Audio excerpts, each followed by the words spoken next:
ಮಧುಶ್ರೀ, ಈಗ ಹೈಕೋರ್ಟ್ ಬಹಳ ಒಂದು ಒಳ್ಳೆ ಅಬ್ಸರ್ವೇಷನ್ ಅನ್ನ ಮಾಡಿದೆ, ಜೊತೆಗೆ ಪ್ರಶ್ನೆ ಕೇಳಿದೆ. ಅರ್ಜಿದಾರರ ವಾದದಲ್ಲಿ ಹುರುಳಿರೋ ರೀತಿಯಲ್ಲಿ ಕಾಣಿಸ್ತಾ ಇದೆ. ಸೊ ಹಾಗಾಗಿ ಸರ್ವೆಯನ್ನ ಸದ್ಯಕ್ಕೆ ಮುಂದೂಡಕ್ ಸಾಧ್ಯ ಇದೆಯಾ ಅನ್ನುವಂಥದ್ದನ್ನ ಹೈಕೋರ್ಟ್ ಪ್ರಶ್ನೆ ಮಾಡಿದೆ. ಅಭಿಷೇಕ್ ಮನು ಸಿಂಘ್ವಿ ಅವರು ಏನ್ ವಾದವನ್ನ ಮಂಡಿಸ್ತಾ ಇದ್ದಾರೆ ಸರ್ಕಾರದ ಪರವಾಗಿ, ಅವರಿಗೆ ನೇರವಾಗಿ ಪ್ರಶ್ನೆಯನ್ನ ಕೇಳಿದೆ ಹೈಕೋರ್ಟ್. ಅರ್ಜಿದಾರರ ವಾದದಲ್ಲಿ ಸ್ವಲ್ಪ ಹುರುಳಿರೋ ರೀತಿಯಲ್ಲಿ ಕಾಣಿಸ್ತಾ ಇದೆ. ಸೊ ಹಾಗಾಗಿ ಈ ಸರ್ವೆಯನ್ನ ಸದ್ಯಕ್ಕೆ ಮುಂದೂಡೋದಕ್ಕೆ ಸಾಧ್ಯ ಇದೆಯಾ ಅನ್ನುವಂಥದ್ದನ್ನ ಕೂಡ ಸಿಜೆ ವಿಭು ಬಕ್ರು ಅವರು ಪ್ರಶ್ನೆಯನ್ನ ಮಾಡಿದ್ದಾರೆ. ಇದಕ್ಕೆ ಅಭಿಷೇಕ್ ಮನು ಸಿಂಘ್ವಿ ಅವರು ಏನ್ ಹೇಳ್ತಾರೆ ಅಂದ್ರೆ, ಸರ್ಕಾರ ಇದರ ಸ್ಟ್ಯಾಂಡ್ ಏನ್ ತಗೊಳುತ್ತೆ ಅನ್ನುವಂಥದ್ದು ಈಗ ಕುತೂಹಲ. ಅದರ ಆಧಾರದ ಮೇಲೆ ಈಗ ದ್ವಿಸದಸ್ಯ ಪೀಠ ತನ್ನ ಆದೇಶವನ್ನ ನೀಡುತ್ತೆ. ಏನ್ ಮಧ್ಯಂತರ ತಡೆ ಕೊಡಬೇಕಾ, ಸರ್ವೆಗೆ ಸದ್ಯಕ್ಕೆ ತಾತ್ಕಾಲಿಕವಾಗಿ ಅದನ್ನು ಮುಂದೂಡೋದಕ್ಕೆ ಏನಾದರೂ ಹೇಳಬೇಕಾ, ಇದೆಲ್ಲವೂ ಕೂಡ ಈಗ ಕೋರ್ಟ್ಗೆ ಬಿಟ್ಟಿದ್ದು. ಹೈಕೋರ್ಟ್ ಏನ್ ತೀರ್ಪನ್ನ ಪ್ರಕಟಿಸುತ್ತೆ ಅನ್ನುವಂಥದ್ದು ಕುತೂಹಲ.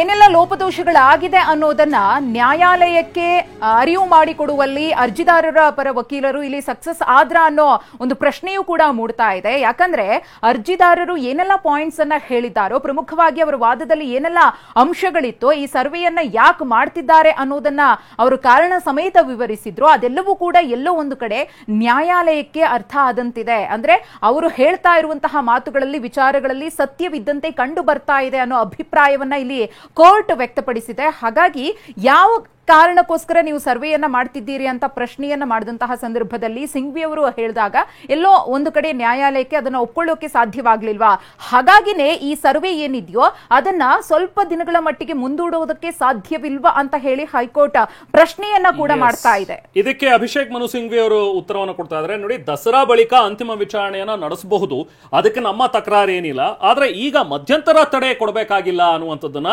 ಅಭಿಷೇಕ್ ಮನು ಸಿಂಘ್ವಿ ಅವರು ವಾದ ಮಾಡ್ತಾ ಇದ್ದಾರೆ. ಅಂದ್ರೆ ಈಗ ಏನ್ 22 ಇವತ್ತಿಂದ ಸರ್ವೆ ಸ್ಟಾರ್ಟ್ ಆಗಿದೆ, ಅದಕ್ಕೆ ಮಧ್ಯಂತರ ತಡೆ ಏನು ಕೊಡೋ ಅವಶ್ಯಕತೆ ಇಲ್ಲ. ದಸರಾ ಬಳಿಕ ಬೇಕಾದ್ರೆ ಅಂತಿಮ ವಿಚಾರಣೆಯನ್ನ ಮಾಡಿ, ಅಂತಿಮ ವಿಚಾರಣೆಯನ್ನ ನಡೆಸಿ ನೀವು ಏನ್ ತೀರ್ಮಾನವನ್ನ ಕೊಡ್ತಿರೋ ಅಥವಾ ತೀರ್ಪು ಕೊಡ್ತಿರೋ ಅದಕ್ಕೆ ಬದ್ಧರಾಗಿರ್ತೀವಿ. ಬಟ್ ಈಗ ನಡೀತಾ ಇರುವಂತಹ ಸರ್ವೆ ನಡೀಲಿ, ಅದಕ್ಕೆ ಮಧ್ಯಂತರ ತಡೆ ಕೊಡಬೇಕಾಗಿಲ್ಲ ಅನ್ನುವಂಥದ್ರ ಬಗ್ಗೆ ಅಭಿಷೇಕ್ ಮನು ಸಿಂಘ್ವಿ ಅವರು ಮನವಿಯನ್ನ ಮಾಡ್ತಾ ಇದ್ದಾರೆ. ಸೊ ಈಗ ಯಾರ ಮನವಿ ಪುರಸ್ಕರಿಸ್ತಾರೆ ನ್ಯಾಯಾಧೀಶರು ಅನ್ನುವಂಥದ್ದು ಬಹಳ ಕುತೂಹಲ. ಅರ್ಜಿದಾರರ ಪರ ವಕೀಲರು 3-4 ಜನ ಈಗಾಗಲೇ ವಾದವನ್ನ ಮಂಡಿಸಿದ್ರು. ಇದು ಸರಿಯಲ್ಲ, ಇದು ಅವೈಜ್ಞಾನಿಕವಾಗಿ ನಡೀತಾ ಇದೆ ಸರ್ವೆ, ಸೊ ತಡೆ ಕೊಡಿ ಅನ್ನುವಂಥದ್ರ ಬಗ್ಗೆ ಕೇಳಿದ್ರು. ಆಲ್ರೆಡಿನೇ ವಿಭು ಬಕ್ರು ಅವರು ನ್ಯಾಯಮೂರ್ತಿಗಳು ಕೇಳಿದ್ರು, ಬಹುಶಃ ಇದನ್ನ ತಡೆ ಕೊಡೋ ಅವಶ್ಯಕತೆ ಇದೆಯಾ, ದಸರಾ ಆದ ನಂತರನೇ ನಾವು ವಿಚಾರಣೆ ಮಾಡಬಹುದಲ್ಲ, ಅಂತಿಮವಾಗಿ ಒಂದು ತೀರ್ಮಾನವನ್ನು ಕೈಗೊಳ್ಳಬಹುದಲ್ಲ ಅನ್ನುವಂಥದ್ರ ಬಗ್ಗೆ. ಸೊ ಅದನ್ನೇ ಈಗ ಅಭಿಷೇಕ್ ಮನು ಸಿಂಘ್ವಿ ಅವರು ಕೂಡ ಕೇಳ್ತಾ ಇದ್ದಾರೆ ತಮ್ಮ ವಾದದಲ್ಲಿ. ವಿಚಾರಣೆಯನ್ನ ನಡೆಸೋಣ, ಅದಾದ ನಂತರ ದಸರಾ ಬಳಿಕ ನೀವು ತೀರ್ಮಾನವನ್ನು ಕೈಗೊಳ್ಳಬಹುದು. ಈಗ ಸರ್ವೆಗೆ ಅವಕಾಶ ಮಾಡಿದ್ರೆ ಅಂಕಿ ಅಂಶ ಸಂಗ್ರಹ ಆಗುತ್ತೆ ಅನ್ನುವಂಥದ್ದು ಕೂಡ ಈ ಸಂದರ್ಭದಲ್ಲಿ ಹೈಕೋರ್ಟ್ ತನ್ನ ಅಭಿಪ್ರಾಯವನ್ನ ವ್ಯಕ್ತಪಡಿಸ್ತಾ ಇದೆ. ಒಮ್ಮೆ ಅಂಕಿ ಅಂಶ ಸಂಗ್ರಹವಾದ್ರೆ ಮರಳಿಸೋದಕ್ಕೆ ಸಾಧ್ಯ ಇಲ್ಲ ಅನ್ನುವಂಥದ್ದನ್ನು ಕೂಡ ಅವರು ಹೇಳ್ತಾರೆ. ಸೊ ಅದನ್ನ ಹೇಳ್ತಾ ನಾಳೆ 2:30ಕ್ಕೆ ಮಧ್ಯಂತರ ತಡೆಯಾಜ್ಞೆ ಬಗ್ಗೆ ವಿಚಾರಣೆಯನ್ನ ಮುಂದೂಡಿದೆ ಈಗ ಸದ್ಯಕ್ಕೆ ಹೈಕೋರ್ಟ್. ಇದು ಮೇಜರ್ ಅಪ್ಡೇಟ್, ಹೈಕೋರ್ಟ್ನ ಮೇಜರ್ ಅಪ್ಡೇಟ್ ಇದು. ನಾಳೆ 2:30ಕ್ಕೆ ಈ ಮಧ್ಯಂತರ ತಡೆಯಾಜ್ಞೆ ಬಗ್ಗೆ ವಿಚಾರಣೆಯನ್ನ ನಡೆಸಲಾಗುತ್ತೆ ಅನ್ನುವಂಥದ್ದನ್ನ ಕೋರ್ಟ್ ಹೇಳಿದೆ. ಸೊ ಇದು ಮೇಜರ್ ಅಪ್ಡೇಟ್. ನಾಳೆ 2:30ಕ್ಕೆ ಮಧ್ಯಂತರ ತಡೆಯಾಜ್ಞೆ ಬಗ್ಗೆ ವಿಚಾರಣೆ ನಡೆಯುತ್ತೆ. ಸೊ ಅಲ್ಲಿವರೆಗೂ ಇವತ್ತೇನು ನಡೀತಾ ಇದೆ ಸರ್ವೆ ಅದು ನಡೆಯುತ್ತೆ, ನಾಳೆನೂ ಕೂಡ ಸರ್ವೆ ನಡೀತಾ ಇರುತ್ತೆ. ನಾಳೆ ಮಧ್ಯಾಹ್ನ 2:30ಕ್ಕೆ ವಿಚಾರಣೆ ಆರಂಭವಾಗುತ್ತೆ. ಅಲ್ಲಿ ಏನ್ ತೀರ್ಮಾನವನ್ನ ಕೈಗೊಳ್ತಾರೆ, ಮಧ್ಯಂತರ ತಡೆಯಾಜ್ಞೆ ಕೊಡಬೇಕಾ ಬೇಡವಾ ಅನ್ನುವಂಥದ್ದು ನಾಳೆ 2:30 ನಂತರ ತೀರ್ಮಾನ ಆಗುತ್ತೆ.